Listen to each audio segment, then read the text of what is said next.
திறந்து கொஞ்ச நேரத்துலேயே ஃப்ரெண்ட் சரண்யா கிட்டேருந்து கால், ஏன் ப்ரேயை பார்த்துட்டியா அப்படின்னு. ஓ பார்த்துட்டேனே அப்படின்னு சொல்லிட்டு நானும் வீடியோ கிளிப்ஸ் எடுத்தேன். லைட்ஸ் எல்லாமே நான் இதுக்காக வாங்கினது தான். எலக்ட்ரிஷியன் கால் பண்ணால் எலக்ட்ரிஷியன் பிஸி. நம்ம ஊரில் எப்போ ஆன் டைமுக்கு வந்துருக்காங்க. எனக்கு தெரிஞ்ச அளவுக்கு நான் வந்துட்டு ஃபிக்ஸ் பண்ணிக்கிட்டேன். இது டைமில் வீடு ஃபுல்லாக லைட்ஸ் போட்டு பஹூர் யூஸ் பண்ணி ஒரு நஷீத்லாம் கேட்கும்போது அல்ஹம்துலில்லாஹ் அது வேறு லெவல் ஃபீலிங்க. 60% என்னெல்லாம் பண்ணணும் அப்படின்னு ப்ரீ பிளான் பண்ணதுனால, என்னெல்லாம் வேணும்னு வாங்கி வச்சதுனால எனக்கு பெருசாக டென்ஷன் இல்லை.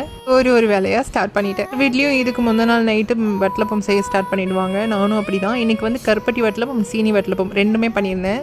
வட்டலப்பமோ இல்லை புட்டிங்கோ எது பண்ணாலும் இந்த மாதிரி ஃபாயில் பேப்பர் யூஸ் பண்ணுறோம் அப்படின்னா அதில் இந்த மாதிரி சின்னதாக வந்து ஹோல்ஸ் பண்ணிட்டோன்னா அந்த ஃபாயில் பேப்பர் அப்படியே எடுத்துகிட்டு வராமல் கரெக்டாக இருக்குது. வட்டலப்பம் அண்ட் கருப்பட்டி வட்டலப்பம் இது ரெண்டுத்தையும் மாற்றி குக்கரில் வேக வச்சுட்டு நெக்ஸ்ட்டு நான் பண்ண ஒரு ரெசிபி தான் சூப்பர் ரெசிபி. இது முன்னாடியே உங்கள் கூட ஷேர் பண்ணிக்கணும்னு நினச்சேன். இந்த ரெசிபினா பால் கடப்பாசி. பசும்பால் எடுத்துக்கிட்டேன். அந்த பாலில் ஒரு கப் வந்துட்டு பால் பவுடர். போல் பாக்கெட்டில் உள்ள மில்க் மேட் யூஸ் பண்ணுறீங்கன்னா ஒரு பாதி பேக்கெட் யூஸ் பண்ணிக்கலாம்.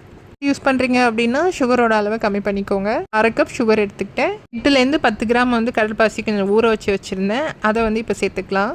நார்மலாகவே கடல்பாசி ரொம்ப சீக்கிரமாக ரெடி ஆயிரும். ஆனால் இது மாதிரி நம்ம ஊற வைக்கும்போது ரொம்ப சட்டுன்னு ரெடி ஆயிரும். கடப்பாசிக்கு எந்த ஒரு எசன்ஸ் யூஸ் பண்ணாமல் அப்படியே கூட எடுத்துக்கலாம். ஆனால் இதுக்கு வந்து rose essence or butterscotch or vanilla இந்த மாதிரி ஏதாவது எசன்ஸ் ஆட் பண்ணிங்க அப்படின்னா அதோட டேஸ்ட் வந்து இன்னும் என்ஹான்ஸ் ஆகும். ஸோ நான் இன்றைக்கி வந்து வெனிலா எசன்ஸ் தான் யூஸ் பண்ணியிருந்தேன். அவ்வளோதான். ஒரு 10 நிமிஷம் காய்ச்சிட்டு நம்ம வந்துட்டு அப்படியே வேறு ஒரு ட்ரேக்கு மாற்றிட வேண்டியதான். ட்ரேக்கு மாற்றும் போது இந்த மாதிரி வடிகட்டி மாற்றிக்கலாம். கடப்பாசி ஆல்ரெடி நீங்கள் ட்ரை பண்ணியிருந்தீங்க அப்படின்னா உங்களுக்கு எந்த அளவுக்கு பிடிக்கும் அப்படின்றத எனக்கு கமெண்ட்டில் சொல்லுங்கள். ட்ரை பண்ணவே இல்லை அப்படின்னா கண்டிப்பாக ட்ரை பண்ணி பாருங்கள். So must recipe. இல்லை போமோ இந்த பால் கடப்பாசியும் ரெடி பண்ணி வச்சுட்டு வடைக்கு மாவை அரைச்சி வச்சுட்டு அப்படியே கறியும் தாளித்து வச்சுட்டு நான் ஒரு 10 மணிக்கெல்லாம் மெஹந்தியை போட்டு நேரத்தோட படுத்து தூங்கிடலாம். மற்றதை நம்ம காலையில் இருந்து பார்த்துக்கலாம் அப்படின்னு வந்துட்டேன். இந்த மெஹந்தி ஸ்டென்சில் வந்து யார் ஸ்டென்சில்லேருந்து வாங்கியிருந்தேன்.